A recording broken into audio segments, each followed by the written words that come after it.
नमस्कार नमस्कार सर्वांना. श्री स्वामी समर्थ. तर बघा, काल होती गुरुपौर्णिमा, त्यानिमित्त मी बनवले होते बेसन पिठाचे लाडू. स्वामींना नैवेद्य ठेवण्यासाठी मी लाडू बनवले होते. तर बघा, त्यासाठी मी ते घेतले आहे 4 चमचे तूप, गाईचे तूप घेतले आहे. आता मी त्यामध्ये जवळजवळ ह्या 2 वाट्या होतील एवढं मी बेसन पीठ टाकून घेतलं आहे.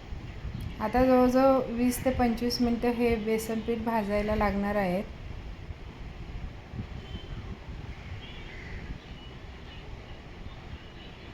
मीडियम स्लो गॅस करत आपल्याला हे बेसन पीठ चांगलं भाजून घ्यायचं आहे.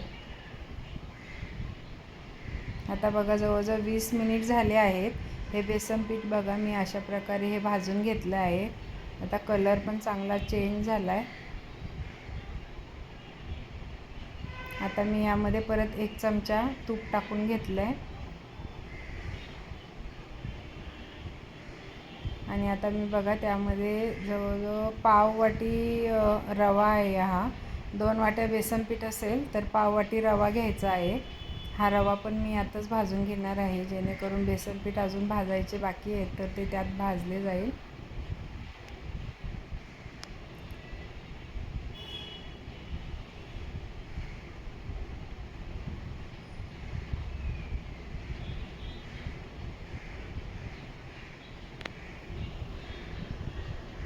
बघा, आता हे जवळजवळ 10 मिनिट झाले मी भाजलेत. तर आता यामध्ये परत 1 चमचा तूप टाकून घेते आणि हे मी ड्रायफ्रूट्स बारीक करून घेतले, काजू आणि बदाम आहेत. हे पण मी याच्यामध्येच परत भाजून घेणार आहे.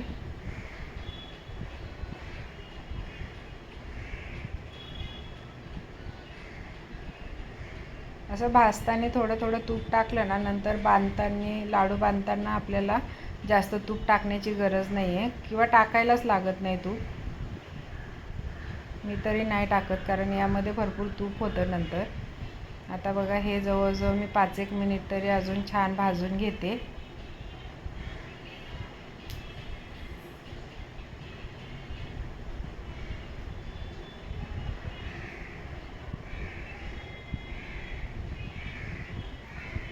आता बघा, किती छान कलर आला आहे आणि हे व्यवस्थित सगळं भाजलं गेलं आहे. आता मी हे जरा थंड होऊन देणार आहे आणि मग याचे लाडू बांधायला घेणार आहे.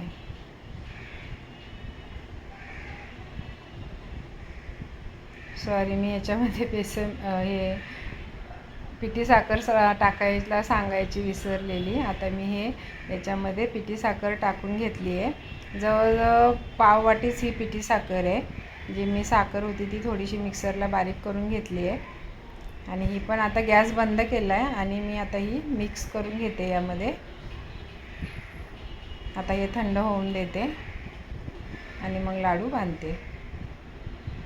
आता बघा, हे छान असं थंड झालं आहे. जास्त पण थंड नाही आहे, थोडंसं आहे, कोमट आहे. आता मी बघा, याचे मस्त असे लाडू बांधून घेतले. कशी वाटली तुम्हाला ही लाडूची रेसिपी नक्की सांगा. आवडली असेल तर माझ्या चॅनलला लाईक करा, शेअर करा, सबस्क्राईब करा.